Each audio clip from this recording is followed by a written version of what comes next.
Coming up on News 2, police investigate a vehicular accident along the Queen Mary Highway that left a cyclist dead.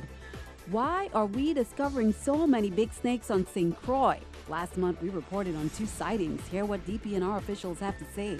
Plus, in our Calypso Corner, the young calypsonians shine on stage. We'll have the Junior Calypso competition winners.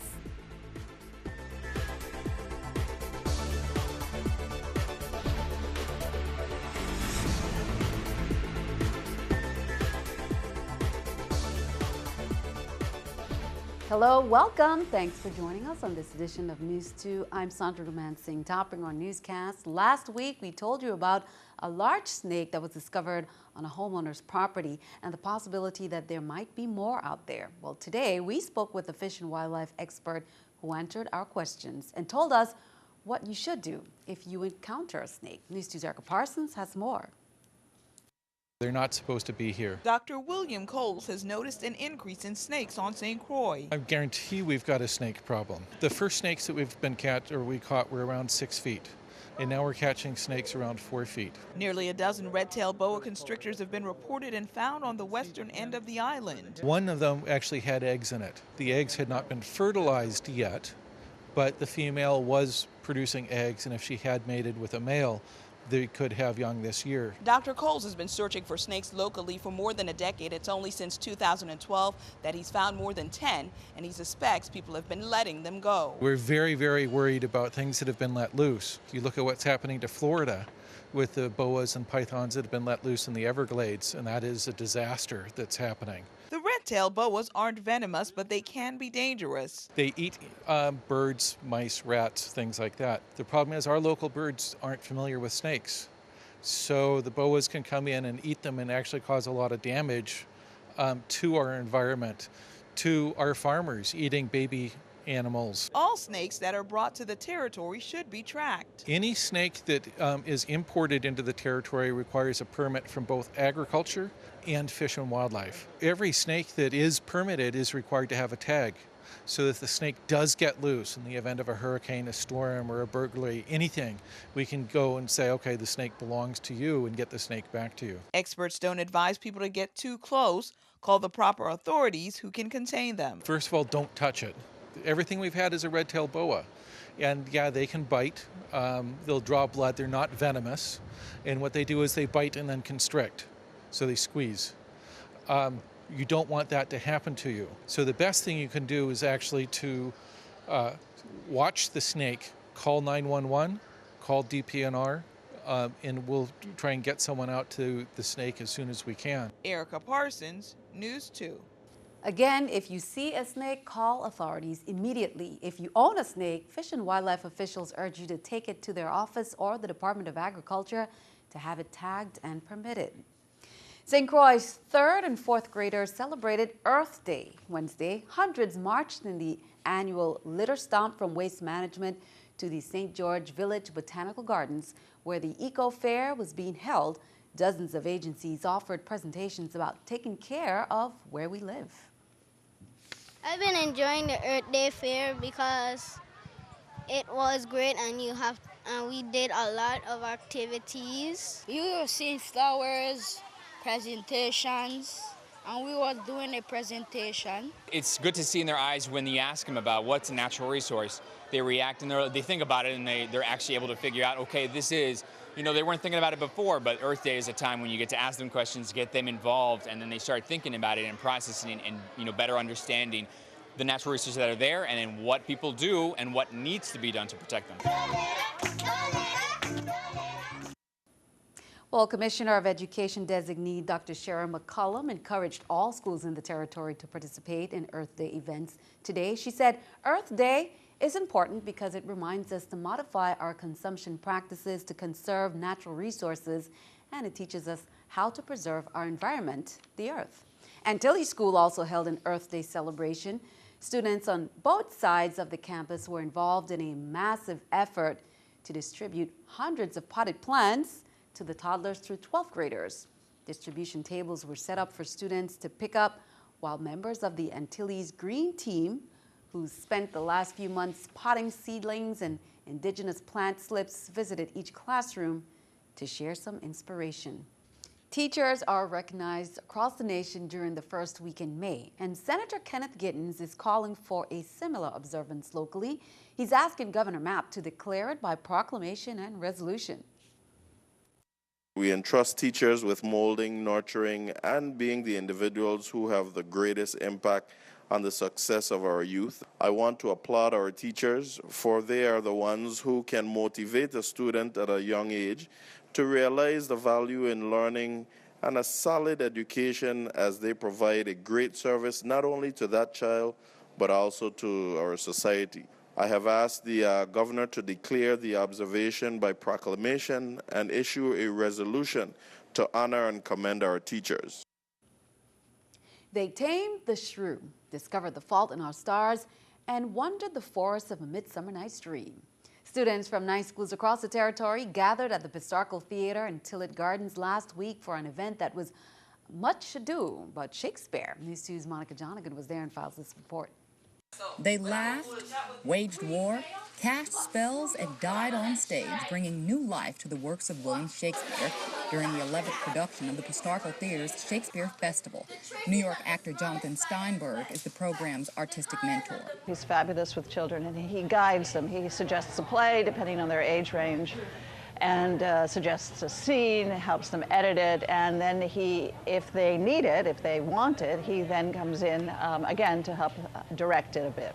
I came into this project last year, and it was done very well, and then enough where the island wanted me to come back and do it again. So I went home to New York, and then I came back down here for 2 months to work on this project since March 1st. I think I got involved just because I have this thing with stages. Like, I do pageants, and I've done pageants for a long time, so I've always kind of had an affinity for the stage. I played Hermia, and it was really easy because I like to be sassy and I like to be dramatic. And since I was really little, I've been on stage, so I kind of have the feel of it. St. Croix troupe brought the capacity crowd to their feet with their rendition of the battle scene of Henry V. I'm going to UVI St. Thomas. I'm a senior now, and I would love to come here and perform with them. I mean, acting is something like really amazing and really fun, and it's nice for young people to go out there and, you know, get things done. It's the teachers all the way. I'll go there and show them what to kind of do, and then they just have to reiterate what I show them. And I go back every week and I build and build and build and build. I can't build unless the teachers work with the students. Monica Jonigan, News 2. And good job to all the students there. In other news, Senator Gene Ford, chairman of the Senate Committee on Education and Workforce Development, said after an initial payment was made in February, more relief is on its way for Virgin Islands residents waiting for overdue workers' compensation payments. Finance Commissioner nominee Valdemar Collins said that an additional $1 million has recently been released to the Department of Labor. Due to ongoing team efforts by Commissioner nominee Collins, Labor Commissioner nominee Catherine Hendry, and Director of Workers' Compensation Wanda Morris, checks will be issued shortly to injured workers and healthcare providers. On Tuesday, Governor Kenneth Mapp announced some appointments to the Public Employees Relations Board. Ms. Pernia Jacobs Roebuck Philman was appointed as chairman. Mr. Mohammed Misbeh as the St. Croix member with management experience. Mr. Joseph Gums for the District of St. Thomas as the member with labor experience, and Mr. Frederick Joseph. Now, all nominees will have terms for about 5 years. Also, the governor appointed Mr. Melbourne Adams to the Taxi Cab Commission to serve the St. Croix District as the law enforcement representative. Ms. Rashida Daniels was appointed for the St. Croix District as the taxi operator representative. Mr. Cedric Armstrong was also appointed as the St. Croix Business Non-Government Representative. Richard Dumaine has been reappointed to continue to serve on the Virgin Islands Taxi Cab Commission for the St. Thomas District as the St. Thomas Business Non-Government Representative. Well, in police news, Benvenido Camacho, 61 years of age, of New Street, Frederiksted, succumbed to his injuries at the Louis Hospital. Police say around 7 a.m. this morning, the 911 emergency call center received notification of a severe vehicular accident that had taken place along the Queen Mary Highway in the vicinity of Amigos Service Station. Witnesses stated that a taxi van was traveling east to west when a male individual riding a bicycle was traveling west to east. They said the individual riding the bicycle blew a whistle and made a hand signal indicating his intent to cross the street. As the man crossed the street riding his bicycle, he was struck by the taxi van. Investigations continue. Paving has commenced on the Harwood Highway. Both eastbound and westbound lanes are closed within limited work zones and traffic detoured around the established zone. This disruption is necessary in order to bring the highway back into compliance for safe usage. That's according to the Department of Public Works Commissioner Designee Gustav James. Motorists on St. Croix are urged to utilize alternate routes and to pay close attention to posted signs, barriers, and warning devices. Traffic control will be modified as paving progresses. Work shall be completed, they say, no later than Friday, May 1st, 2015. Turning our attention overseas, President Obama stood in the Florida Everglades Wednesday to give remarks on climate change. The president used the Everglades as example of the negative effects of climate change. He said the increase in temperature across the globe has caused sea levels to rise, and that threatens the freshwater wetlands and drinking water in South Florida. The president also said climate change can no longer be denied and action can no longer be delayed. He called on Congress to grant government funds for land and water protection. Keeping our eye on the economy, here's the New York Stock Exchange with our stock market watch.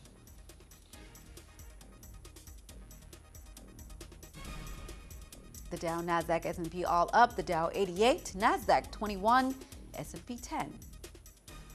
Coming up on NEWS2, they sang about everything under the sun. In the end, 3 winners emerged as the new Junior Calypso Winners. That's coming up in our Carival Corner.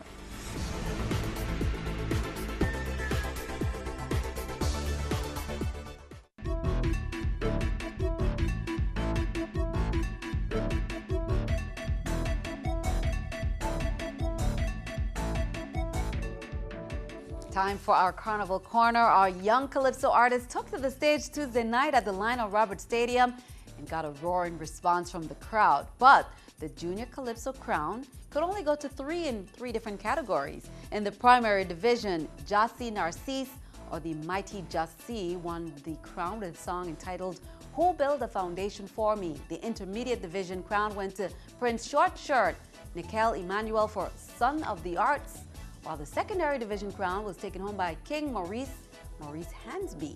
And I know Camille is a proud mom for his song, Second Chance. Here are some of those tunes from last night's competition.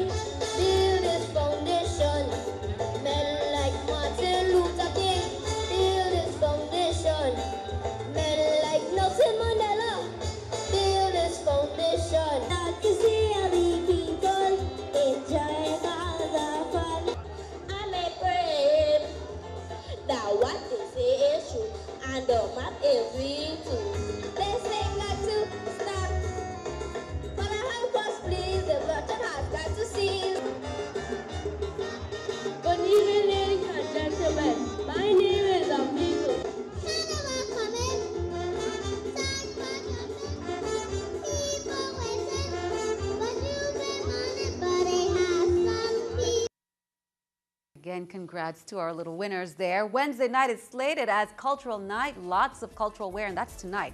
Costumes and dances. The VI Calypso competition begins at 8 p.m. on the 23rd. And then on Friday the 24th, the opening of the Carnival Village with a ribbon-cutting ceremony. Senator Myron Jackson, chair of the Committee on Culture, Historic Preservation, Youth and Recreation, said after speaking with the St. Thomas St. John administrator and commissioners of the VIPD and the Department of Public Works, the agencies agreed to allow the general public, residents, and carnival goers to have vehicular access through Hospital Gata during the workday. He said during Carnival, closure of roads in the hospital ground area are causing a bit of strain on the residents who need to access their homes and businesses. During the day, they will now be able to traverse Hospital Gata. The Virgin Islands Water and Power Authority has scheduled service interruption to a small area of Estate Thomas on Thursday, April 23rd. That's from 9 a.m. to 1 p.m. 11 homes in the Estate Thomas area below and including Ramsey's Guest House will be affected while crews transfer primary lines from a rotten pole to a newly planted pole in that area. Well, it's Autism Awareness Month, and in recognition, the University of the Virgin Islands kicked off an Autism Awareness Conference, as we reported on Monday on St. Croix. They wrapped up on Wednesday on St. Thomas. According to organizers, more than 100 attended on St. Croix and about the same number on St. Thomas. A good turnout, they say, for the annual conference. This shows you that people are interested in the field. For whatever reasons, either we are doing the diagnostic early and we know about autistic children, or there are more autistic children we don't know, but there are more individuals. So we are trying to teach and make people aware of two things: early diagnosis and early intervention. Well, the all-new Mazda of St. Thomas will host the next Chamber of Commerce Business After Hours this Thursday, April 23rd from 5:30 to 9 p.m. at their location in Subbase, which is the former home of John's Auto next to DMV Tag Office. Complimentary hors d'oeuvres, door prizes, 50-50 raffle, and more. Members, guests, and potential members are invited to attend. Join Jay for the grand opening and ribbon cutting. Learn more and why many are anticipating the new drive-through service. Governor Kenneth Mapp was heard live on Reef Broadcasting 1620 a.m. and callers were welcome to call in to ask the governor questions on Tuesday. Recently, the governor addressed members of the Hotel and Tourism Association as well. Here's more. Because one of the things that the cruise industry is doing, as many of you are noticing, they're coming later, they're docking later, and they're leaving earlier. And so we need to take the opportunity that the passengers, while they're on shore, is to really impress upon them a really high value visit, so that when that passenger gets back on that vessel, they get on that vessel feeling that they had not done enough, they had not seen enough, and they wish to return, and will do so by flying in and becoming an overnight visitor. Be sure to stick around. Your News 2 AccuWeather forecast comes your way next.